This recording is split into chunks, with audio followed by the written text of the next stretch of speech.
Donc, comme je le disais, je voudrais, maintenant que le président Niro est là, réitérer les remerciements en son nom du conseil d'administration de la FIACER pour votre mobilisation massive et que nous sortons de cet atelier stratégique pour nous, très raisonnabilisé. Ceci étant, je vais passer le micro à M. le Président pour nous donner son allocution d'ouverture et après quoi on entame l'atelier proprement dit. Mesdames et Messieurs les Présidents des associations membres de la Fédération ivoirienne des associations en efficacité énergétique et des développement de la Fédération climat, la FIACER,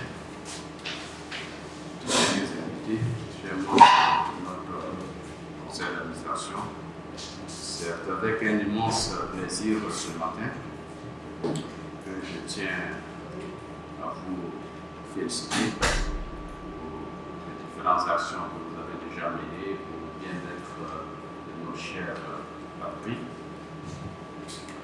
En l'ordre de cette formation cruciale sur le leadership et la gouvernance organisationnelle,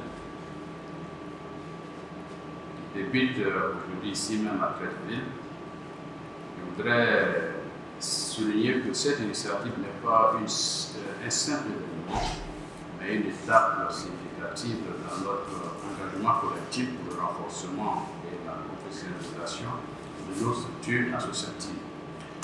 Nous sommes réunis ici pour une cause commune, celle de doter nos associations des outils et des compétences nécessaires pour une gestion transparente, efficace et orientée vers l'impact.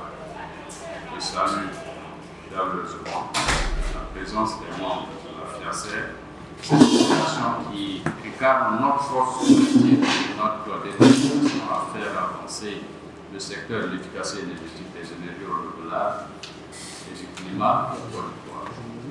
En particulier, je tiens à adresser les remerciements et les encouragements aux représentants des associations de l'AUNR, du Red Cluster, du Réserve UNOA et de l'I3E. Votre participation active est la preuve de votre engagement envers l'excellence et le développement durable de notre nation.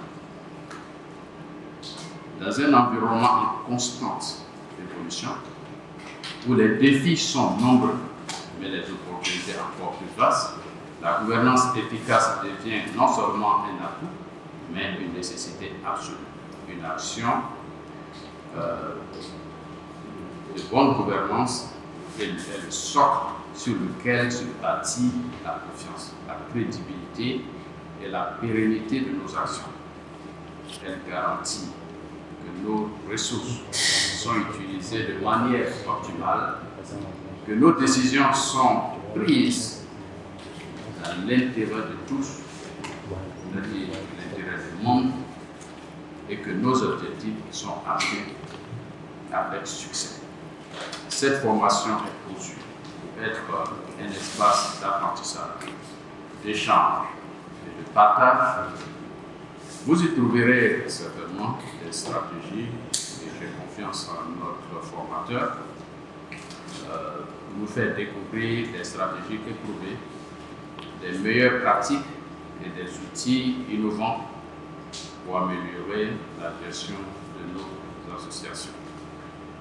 Vous aurez l'opportunité, je suis sûr, de discuter avec des experts et de confronter vos expériences enrichissantes ainsi vos perspectives. L'avenir de la Côte d'Ivoire et plus largement de la sous-région dépend en grande partie de la vitalité et de la capacité d'action de ces associations professionnelles que nous sommes.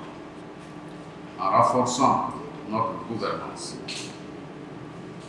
nous renforçons ainsi nos capacités à influencer les politiques, à tirer le meilleur parti de ces journées de formation.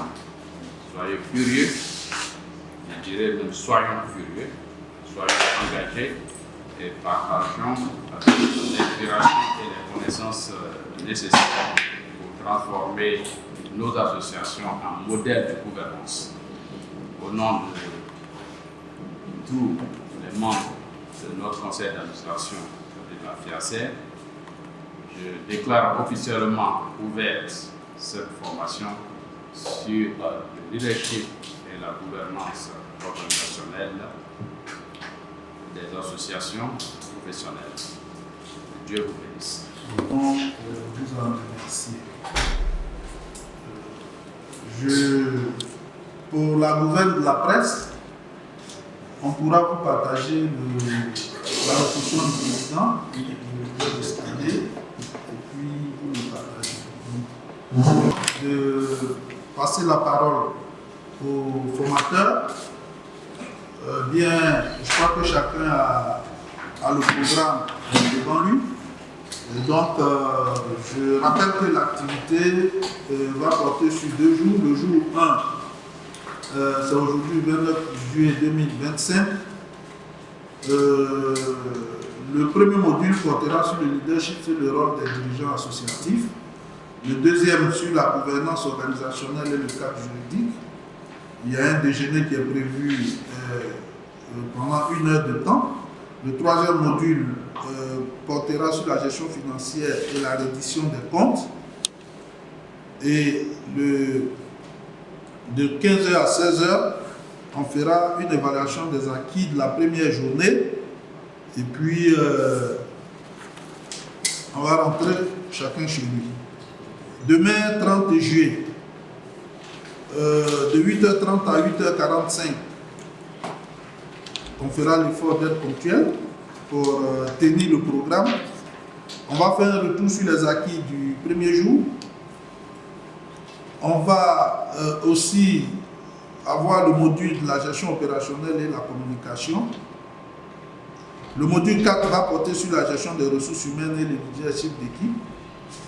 Le module 5 va porter sur la communication interne et externe. Le module 6 va porter sur la gestion de projet et la pérennisation. Je crois qu'il y a un module de clôture, c'est-à-dire avant de faire la clôture, il y a un module qui sera animé par un autre formateur qui porte sur la digitalisation des entreprises pour voir un peu si ça constitue un levier de croissance. Nous sommes à l'ère de la digitalisation.